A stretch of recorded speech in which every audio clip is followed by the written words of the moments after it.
Hello guys, ito update ulit. Ito yung Sibuyan Island guys, oh. Ayun, ang alon kasi. Dito ako sa taas. Dito ako sa tuktok. Ayan, oh, reader. Dito ako sa tuktok ng tagpot. Ayan, oh. Dito ako nag-video kasi para maklaro. Ayan. Yan Marinduque po, yan ang gitna. Yan kami dadaan sa gitna, yan mamaya. Ayan o. Sibuyan. Tapos yan ang maliit Marinduque. Pag pasok namin dyan, change course ulit, puntang target ng Romblon. After Romblon, may Studio Campo. May Studio Campo, target na kami Batangas. Yun, mga 24 ng gabi or 25 ng umaga, doon na kami. Para steady speed. Pag steady yung speed overground namin na 3 or 2.8, pwede na. At ito yung birds guys ng isa, oh, may hila din. Pero maalon pa rin guys, oh. May dito ko sa taas. Ano ba maalon? Maalon pa rin. Pero katamtaman lang. Katamtaman lang. Oh, ito, Argos.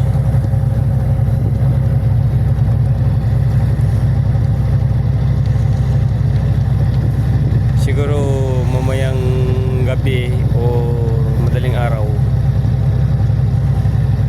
papasok na kami dyan, papuntang dyan na kami sa gitna siguro ng Marinduque yan.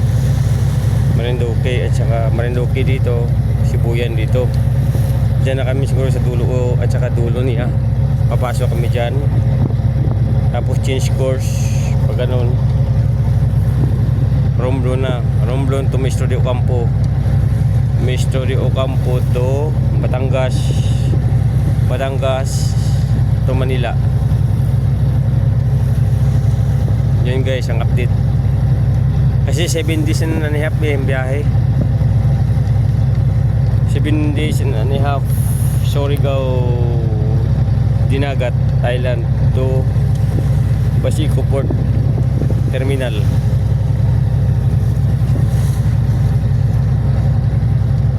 Ang hirap ng situation guys pag nasabaw sa bawan ka sa alon. Ang hirap.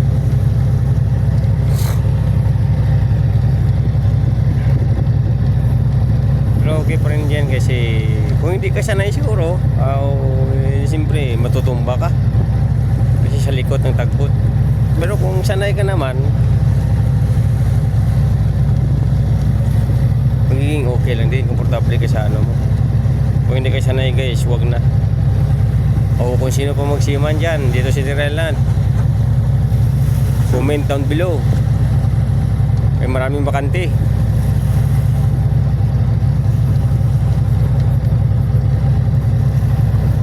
Para magkakalaman na kung sino talagang matitigas na bituka.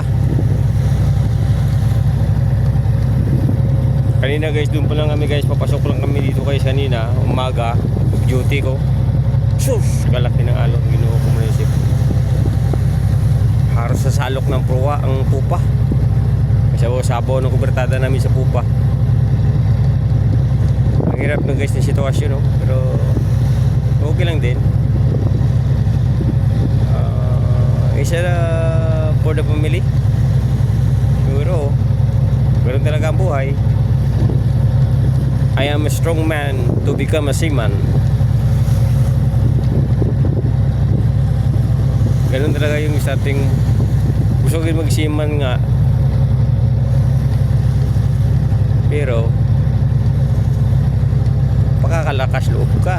Kasi mahirap din pag akala mo lang isiman, napakadali. Meron tayong masaya, meron din na malungkot tayo sa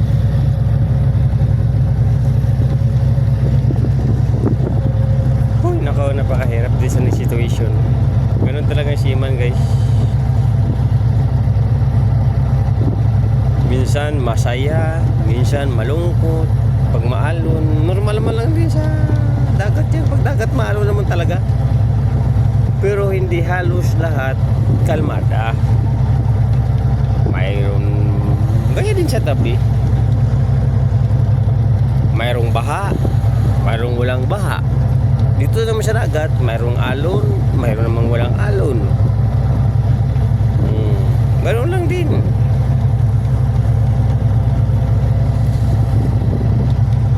Ay, mas maganda na lang nga to sa laot ka eh. Pag walang bagyo, pag ganito lang sistema, sa good weather lang, wala tayong balita na may low pressure ba, may depression pan lang. Kaya lang. Pero kung hindi kaya, magtatago naman eh. Magsi-shelter.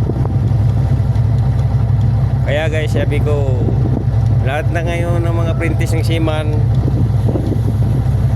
welcome to the first on board. Para matikman nyo rin kung ano ang pinag-aralan mo. Akala mo pinag-aralan natin maganda. Okay, maganda yun. Tatapos natin eh. Pero yung sabihin natin na maganda lagi ang buhay natin dito sa laot, hindi. Mas lalo na sa labas. Kahit malaki sinasakyan mo, mas malaki pa rin din ang along dun. Kaya mag-apprentice ka muna before ka mag-abroad. Kaya di ka man tanggapin yung sa mo pag wala kang apprentice dito sa Pilipinas. Diba guys? Okay? Hanggang dito lang guys, bibigyan ako sa iyo ng update mamaya or bukas ng umaga.